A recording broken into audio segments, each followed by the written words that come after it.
All right, I think we're good, or good enough. Hi, everybody. Welcome back from lunch. I'm Steve Sullivan, GM of the Mixed Reality Capture Studios program. Welcome to our home base, or actually that right back there is our home base. This is where we have our kind of reference capture stage that we do hologram production, video holograms, and we also license this program out. So I'll spend about 15, 20 minutes telling you kind of what we've been up to, what we're capable of, how it might be useful to you all, and then we'll take 10 minutes of questions or so. It's usually the most interesting part. So what you see here is actually one of our holograms. We've been working over the years to get quality better and more flexible capture systems and playback on all kinds of devices. That's what we'll get into today, but this gives you some idea of the kind of quality we can put out. The concept is pretty straightforward. It's like video, except you can see it from any viewpoint during the performance. It's like bullet time, except the thing's moving all the time. If you're in an immersive situation, then it's like having the person right there with you, fully volumetric 3D human being. And that's the target we've been going for really is if you're looking at it on a screen, you would think it's video.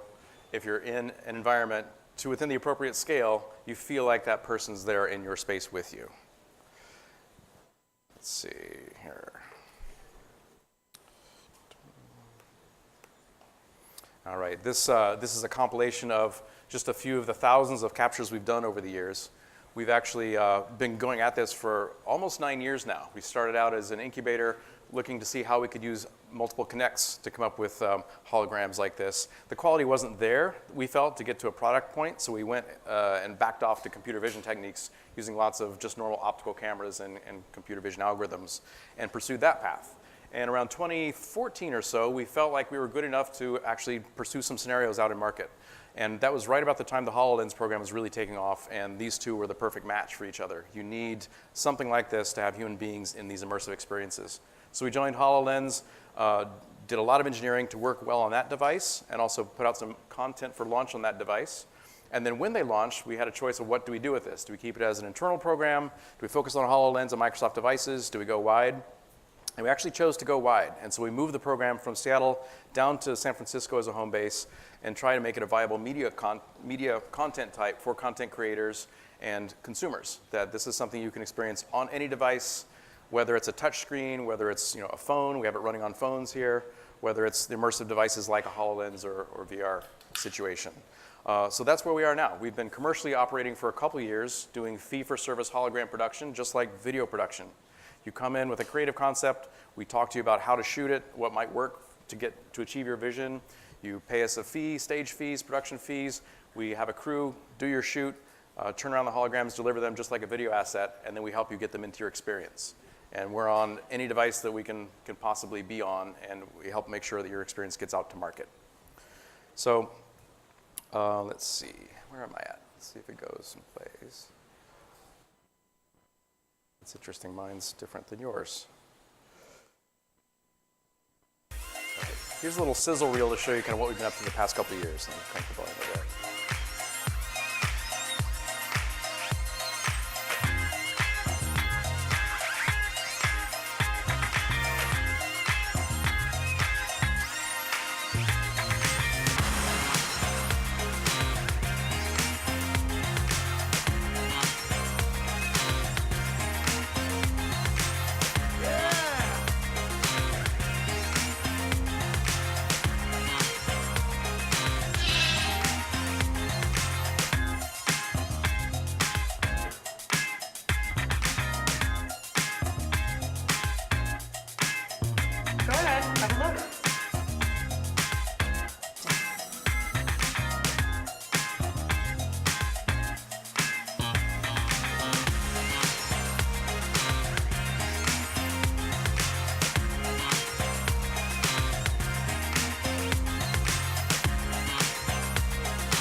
Welcome to London's Natural History Museum.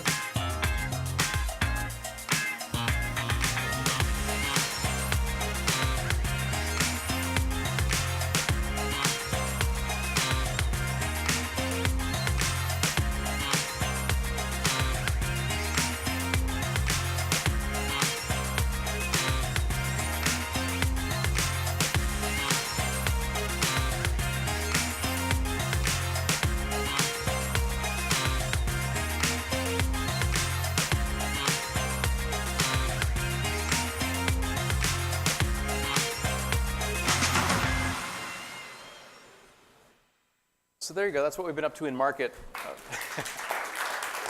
Thanks. There we go. For the past couple of years, you've seen a lot of different content scenarios, a lot of different devices, different ways people can consume things, a lot of brand activation to personal kinds of content to things you might see in an entertainment environment. There's lots of ways to think about what is this used for, and we've tended to cluster in 4 categories, and it kind of speaks to the maturing of the medium as well. So the first one right now is very heavy entertainment, where you bring a celebrity or you have a concept that people are going to instantly recognize, and you use the hologram of that person to engage people in your activation or your device that you want to get attention to, or your title. But following on to that very closely is education and training, where we have a credible mentor, somebody that you care about or believe in, engaging you about a topic that they are expert at. And we've done many of those, and we think that's really going to take off. It's sort of the human as a piece of warmth or accent to a broader experience. We've done Buzz Aldrin doing a tour of Mars. You see here Dr. Mae Jemison, an astronaut, also did an experience of the HoloLens at the Intrepid Air, Sea, and Space Museum in New York, talking about her experiences becoming the first female black astronaut. You also saw in the sizzle reel Sir David Attenborough talking about fossils in the British Natural History Museum collection. So he would sit across the table from you in a VR experience and talk about a particular kind of fossil, give you some history, some backstory to it, and then you would examine the fossil interactively. So most of your experience in that case was about the fossils and about learning about the collection, but having him there took it to this whole other level. You felt like he was giving you this personal tour, even though he may have been on screen or across from you maybe 20% of the time. And we were big believers in that kind of scenario.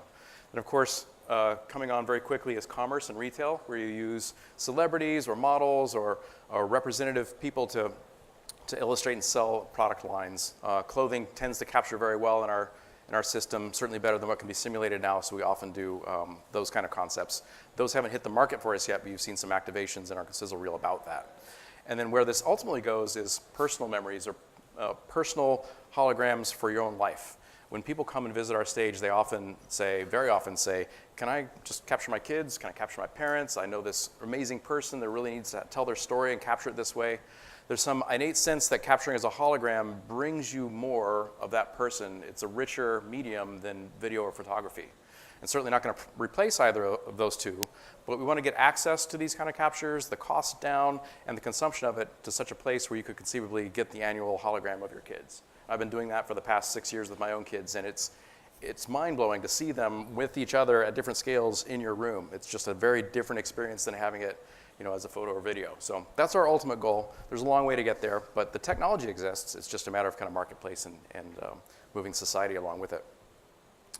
Let's see, here's a snapshot of the Mae Jemison experience.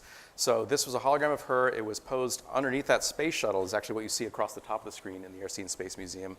She could talk to you about her shuttle missions, about her journey to become an astronaut. You're there in a HoloLens walking through, looking up at the shuttle, looking at her, seeing other auxiliary graphics in there for context to have this very rich experience that you couldn't get any other way.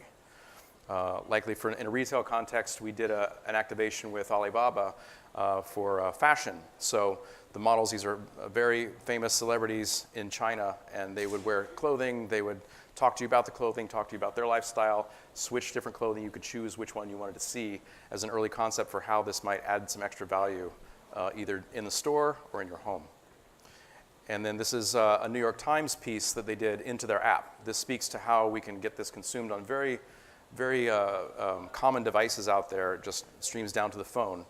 This was Lakeith Stanfield for the Great Performances series. We also did one with Ashley Graham for a Fashion Week piece. And it just slots right into their app. They have an AR, VR section, and this content can play as part of their journalism, which we're really thrilled to do. So in terms of how do you get this stuff yourself, we have the stage here in San Francisco. We do commercial captures here. We also help with proofs of concept and sometimes do tests for people to help them pitch their concept. We know it's still early days for this. We have 2 licensees currently, one in London, Dimension Studios, and one in Los Angeles, Metastage Studios out of Culver City. And then we're looking to expand elsewhere around the world as we can find the major media markets that might support this kind of content. So we have the content program where we do captures, and we have a licensing program for people interested in having these stages of their own. So a quick look at what a stage is or involves. It's actually, right now it's a green screen unit. The green isn't such a critical part of it. We use the green because we can. It makes things a little bit cleaner. But it's basically 106 cameras around a performance volume. And that volume is around 8 feet diameter is kind of our standard sweet spot, but we can go closer and we can go farther out if needed. These cameras capture a ton of data, 10 gigabytes per second. And that all goes onto a server, then goes to a processing farm. We're actually shifting now to be able to process in the cloud for much faster turnarounds. But the client workflow or the customer comes in, they're treated just like a video production. It's just there's not a single taking camera. There's this volume of all the cameras around it. It's much more like video production than mocap, I think. Just one slide on the technology to give you a sense of what we're doing here. It starts out with these 106 video streams. We treat those images a little bit, do some masking on them and so on. Then we use computer vision algorithms between pairs to make a point cloud, which is kind of common these days. Where we go from there, though, is we mesh it, and we do a lot of work on that mesh to clean it up, simplify it, preserve detail in the face and fingers, and then also track it over chunks of time. So the end result is actually a mesh that has a consistent topology over chunks of keyframe and then switches topology at keyframe. And that is very friendly, or friendlier at least, for post-production techniques. So you get, in the end, this very compressed MP4 file on the order of 10 megabits to 50 megabits per second, very streamable kind of content, playable on any device we've come across. And you can also get the raw content in a frame, a textured OBJ file per frame if you want to do post-production on it in standard content creation tools. We also can stream it or download it directly. Platforms, we're going as wide as we can, as fast as we can. These are the platforms that we currently support and are getting out in market. And if there are any others with significant traffic, we will go there too. We don't have WebXR up there yet, but that's on the way. We have prototypes. And that's going to unlock a whole bunch of experiences you might imagine. We also often talk to clients about, they come in with a particular concept and we talk about how to broaden that concept to other platforms and other kinds of devices. So you may have a hero experience in VR, but you may want to use those same assets and the same actors that you've paid for and carefully shot on a little phone teaser and then a web kind of interactive thing on your website to drive traffic into that hero experience and engage people using that same bit of content. Just a bit about post-processing. So our stuff is friendly to that because we have textured meshes with keyframes. We can do some minor editing to it. In general, we dump this stuff out fairly automatically. So it's not humans chipping away at it every shot. But sometimes you want to go in and change a few things or paint something on a texture, and we can help you do that. We do capture audio. They're generally raw audio tracks. You can turn that into spatial audio if you want because we know where the face is and where the body is. Or you can just use the ambient soundtrack. And we have some ability to relight. Now, one thing we don't do currently is estimate materials, so the relighting is somewhat limited, but you can certainly get a tonally adjusted performance and change the key to fill or main direction of the light within a certain degree. So this guy there's an extreme relighting example where we took a flat capture and then warmed him up and cooled him up on different sides. So this is really critical, especially for VR experiences. We're often putting it into another environment that may be dynamically changing. We can have the captures integrate and feel like they're more part of that versus just glowing all the time. And then just a bit about what's going on here. All right, well, it's just ignoring me. And now PowerPoint is not responding. All right, we'll try it again.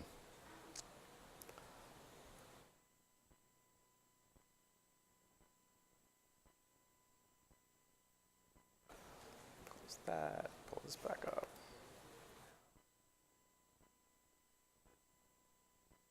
Here.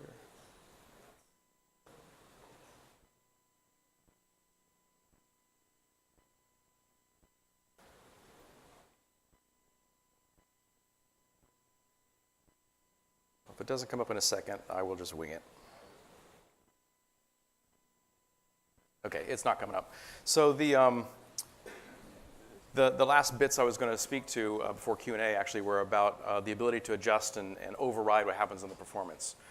If you take these captures and put them, say, in a VR experience and have the users walk around it, that performance is going to play back very literally. That's part of the value of it. It has this authenticity and credibility of it's that person, it's photographic, but it could also be a talking statue. So we have ways to redirect gaze and redirect like pointing and sort of where the body is posed to do a little bit of check-in, a little bit of interaction to maintain that illusion that there's a real person there.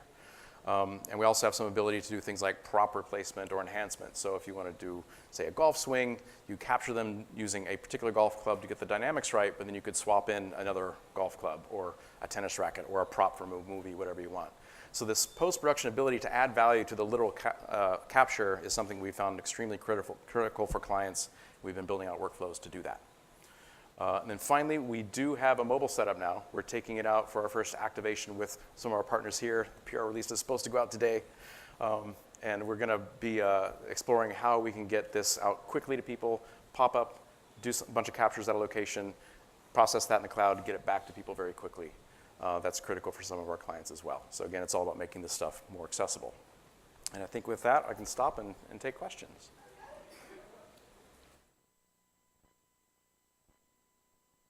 Yes. How do you bid? Is it per second? Is it per session? Yeah, we have a stage day rate, depending on the number of days that you need to occupy the stage, and that kind of covers the crew costs and so on. And then we have a per minute of processing, and that's scalable. And we'll work with clients about how to compress the number of stage days. We usually recommend like a half day of prep and testing on all your wardrobe and concepts, just to make sure there's nothing technical that's going to be broken. And adjust for that, and then shoot. We can shoot an hour or more a day. There's really no hard limit on that other than hard drive size. And then we turn around overnight, pump stuff up to the cloud, and reset for the next day. So per day, per minute. Hi, Steve. We did some work with MetaStage in Cover City. It was really good. Great. And I have a question on the long-term future. Do you see a possibility where it's easy for a general company to have its own kind of like setup and be able to do live rendering? So a real-time capture system? Yes. Yes. Yeah, that's of great interest. Many of our clients ask for that. It's interesting both to make a much faster, cheaper production process for our own stuff, but then also open up those scenarios where I have actually a hologram interacting with me because they're there on the other end of that signal. To take this tech that we have right now and make it real time would be very hard. It's actually architected to run on a big render farm efficiently. But the pieces could certainly be sped up and re-architected into a real-time system. Our current program is not going for that. We're staying on the high-end production and pushing the envelope of that. But there are research efforts inside of Microsoft around holoportation, for example. And we work with them, and that was probably the best path to take some of that technology and push it out. So the future for that is uncertain. I can say there's a lot of demand for it. We have a lot of pieces that could lend themselves to that, but our program right now isn't doing that. Any other questions? So the second half of my question, Yeah. what would an average one-day shoot for, say, you need 10 seconds of runtime? Can you give me just a range of what that might run? I cannot. It's like video production, and if it was 10 seconds, it's actually much shorter than we usually do. So that would be overwhelmed by the stage day rate. So we'd be working with you then to carve it down. We want to know exactly what you're doing. So it's definitely in the thousands of dollars. It's like high-end video production, but each package is a little bit different based on what the content is and how we can work with clients.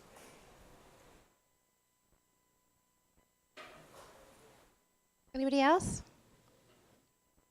Yep. Oh, yep.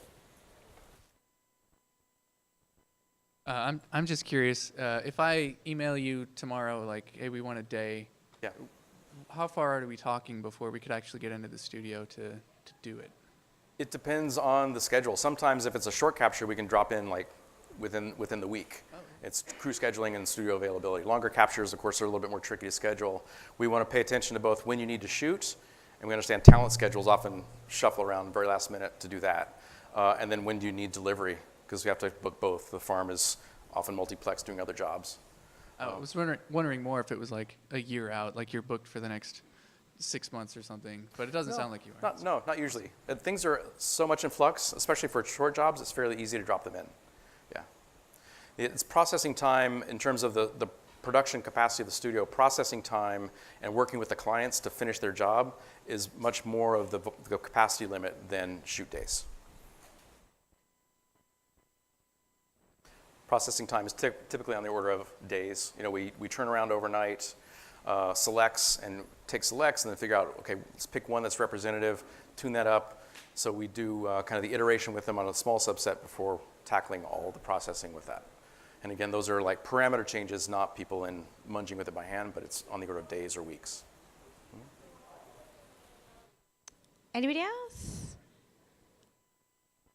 Okay. Not miss anybody? Okay. Well, thank you very much, Thank Steve. you. Yeah, thanks everyone.